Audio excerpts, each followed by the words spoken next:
Hi, Mark. This is Tanya, Tang Ling speaking. My student number is 44. I'm a freshman at NCUE.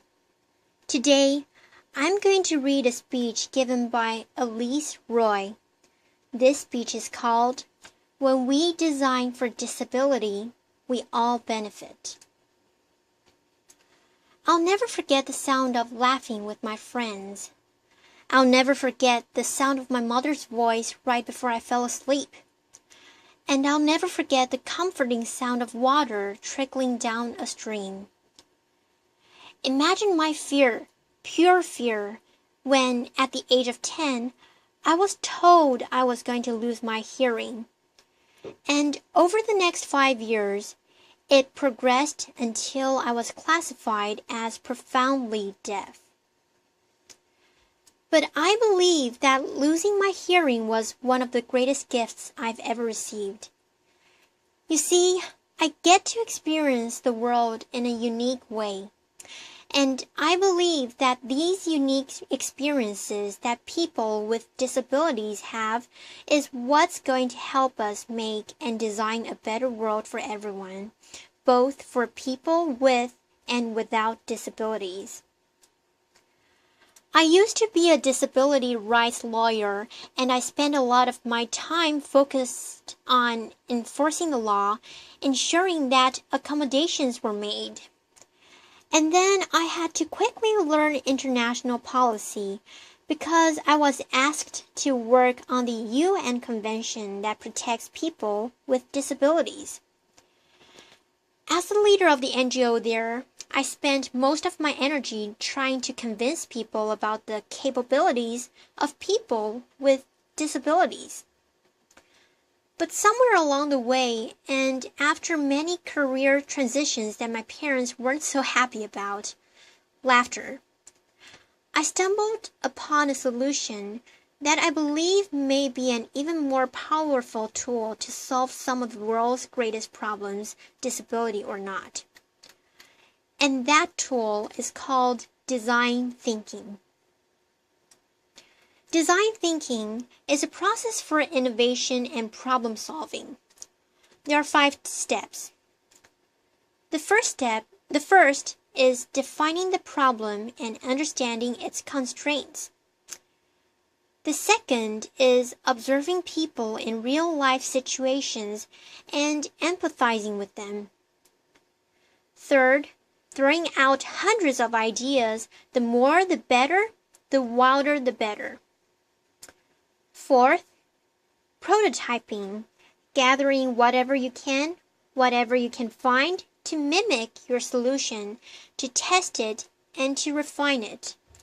And finally, implementation, ensuring that the solution you came up with is sustainable. Warren Berger says that design thinking teaches us to look sideways, to reframe, to refine, to experiment, and probably most importantly, ask those stupid questions. Design thinkers believe that everyone is creative. They believe in bringing people from multiple disciplines together because they want to share multiple perspectives and bring them together and ultimately merge them to form something new. Design thinking is such a successful and versatile tool that it has been applied in almost every industry. I saw the potential that it had for the issues I faced, so I decided to go back to school and get my master's in social design. This looks at how to use design to create positive change in the world. While I was there, I fell in love with woodworking. But what I quickly realized was that I was missing out on something. As you're working with a tool, right before it's about to kick back at you, which means the piece or the tool jumps back at you, it makes a sound. And I couldn't hear the sound. So I decided, why not try and solve it? My solution was a pair of safety glasses that were engineered to visually alert the user to pitch changes in the tool before the human ear could pick it up. Why hadn't tool designers thought of this before? Laughter. 2 reasons. 1, I was a beginner. I wasn't weighed down by expertise or conventional wisdom. The second is, I was deaf. My unique experience of the world helped inform my solution. And as I went on, I kept running into more and more solutions that were originally made for people with disabilities, and that ended up being picked up, embraced, and loved by the mainstream, disability or not. This is an OXO potato peeler. It was originally designed for people with arthritis, but it was so comfortable, everybody loved it. Text messaging that was originally designed for people who are deaf, and as you know, everybody loves that too. Laughter. I started thinking, what if we changed our mindset? What if we started designing for disability first, not the norm? As you see, when we design for disability first, we often stumble upon solutions that are not only inclusive, but also are often better than when we design for the norm. And this excites me, because this means that the energy it takes to accommodate someone with a disability can be leveraged, molded, and played with as a force for creativity and innovation. This moves us from the mindset of trying to change the hearts and the deficiency mindset of tolerance to becoming an alchemist, the type of magician that this world so desperately needs to solve some of its greatest problems. Now, I also believe that people with disabilities have great potential to be designers within this design thinking process. Without knowing it, from a very early age, I've been a design thinker, fine-tuning my skills. Design thinkers are, by nature, problem solvers. So imagine listening to a conversation and only understanding 50% of what is said. You can't ask them to repeat every single word. They would just get frustrated with you. So without even realizing it, my solution was to take the muffled sound I heard, that was the beat, and turn it into a rhythm and place it with the lips I read. Years later, someone commented that my writing had a rhythm to it. Well, this is because I experienced conversations as rhythms. I also became really good at failing. Laughter. Quite literally, my first semester in Spanish, I got a D. But what I learned was that when I picked myself up and changed a few things around, eventually I succeeded. Similarly, design thinking encourages people to fail and fail often, because eventually you will succeed. Very few great innovations in this world have come from someone succeeding on the first try. I also experienced this lesson in sports. I'll never forget my coach saying to my mom, if she just didn't have her hearing loss, she would be on the national team. But what my coach and what I didn't even know at the time was that my hearing loss actually helped me excel at sports.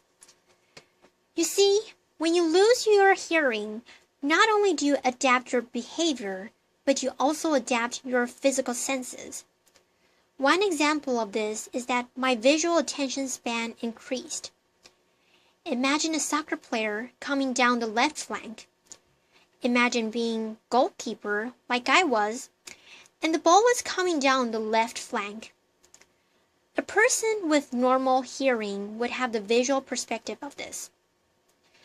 I had the benefit of a spectrum this wide, so I picked up the players over here that were moving about and coming down the field, and I picked them up quicker so that if the ball was passed, I could reposition myself and be ready for that shot. So as you can see, I've been a design thinker for nearly all my life. My observation skills have been honed so that I pick up on things that others would never pick up on. My constant need to adapt has made me a great ideator and problem solver. And I've often had to do this within limitations and constraints. This is something that designers also have to deal with frequently. My work most recently took me to Haiti. Design thinkers often seek out extreme situations because that often informs some of their best designs. And Haiti, it was like a perfect storm. I lived and worked with 300 deaf individuals that were relocated after the 2010 earthquake. But 5.5 years later, there still was no electricity. There still was no safe drinking water. There were still no job opportunities. There was still rampant crime, and it went unpunished. International aid organizations came one by one, but they came with predetermined solutions. They didn't come ready to observe and to adapt based on the community's needs. One organization gave them goats and chickens, but they didn't realize that there was so much hunger in that community that when the deaf went to sleep at night and couldn't hear, people broke into their yards and their homes and stole these chickens and goats, and eventually they were all gone. Now, if that organization had taken the time to observe deaf people, to observe the community, they would have realized their problem and perhaps they would have come up with a solution, something like a solar light, lighting up a secure pen to put them in at night to ensure their safety. You don't have to be a design thinker to insert the ideas I've shared with you today. You are creative. You are a designer. Everyone is. Let people like me help you. Let people with disabilities help you look sideways and in the process solve some of the greatest problems. That's it. Thank you. Applause. Okay, so this is the end of the speech. Mark, thank you very much for listening, and we'll see you next time. Bye-bye.